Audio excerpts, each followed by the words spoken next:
রিজিক অনেক ছোট বাচ্চা, আমার বাচ্চার থেকে অনেক ছোট। ওর জন্য এটুকুই বলবো, মানে অপু বিশ্বাস হিসাবে না, একজন মা হিসেবে বলবো যে ওর প্রতি অনেক ভালোবাসা, ওর প্রতি অনেক অনেক অনেক দোয়া যে ও অনেক বড় হোক, আল্লাহ পাক ওকে ওই রকম ভাবে সহযোগিতা করার কেউ একজন পাঠিয়ে দিক পৃথিবীতে। এবার রিজিকের কথা বলে কাঁদলেন চিত্রনায়িকা অপু বিশ্বাস। তিনি বলেন, রিজিকের জন্য খুবই মায়া হয়। কত ছোট একটা বাচ্চা, এই পৃথিবীতে কতটা অসহায় হয়ে গেল এই ছেলেটা। ইকরার মৃত্যুতে তার ছেলে রিজিক ভীষণ কষ্টে জীবন পার করছেন। মায়ের ভালোবাসা থেকে চিরতরে বঞ্চিত হয়ে গেছে রিজিক।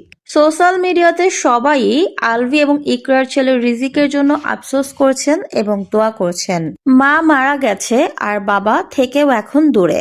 বাবা দেশে ফিরে হয়তো কিছুদিন পরেই আরেকটা বিয়ে করবে, কিন্তু মাঝখান থেকে এই বাচ্চা ছেলেটার জীবন নষ্ট হয়ে যাবে।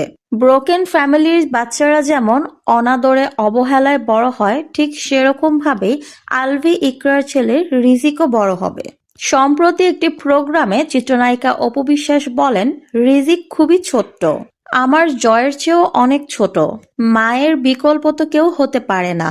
তারপরেও চাইবো এই বাচ্চা ছেলেটার জন্য উপযুক্ত কেউ আসুক, যে কিনা ভালোভাবে রিজিকের দেখভাল করবে এবং এই ছোট বাচ্চা ছেলেটাকে মানুষের মতো মানুষ হিসেবে গড়ে তুলবে। রিজিকের জন্য অপু বিশ্বাসেরও প্রাণ কাঁদে। প্রায় ৩ বছর আগে আলভি ইকরার একটি প্রোগ্রামে ইনভাইটেড ছিল অপু বিশ্বাস। সেখানে আলভি বলেন ইকরা তার কুইন, সারা জীবন কুইনই থাকবে।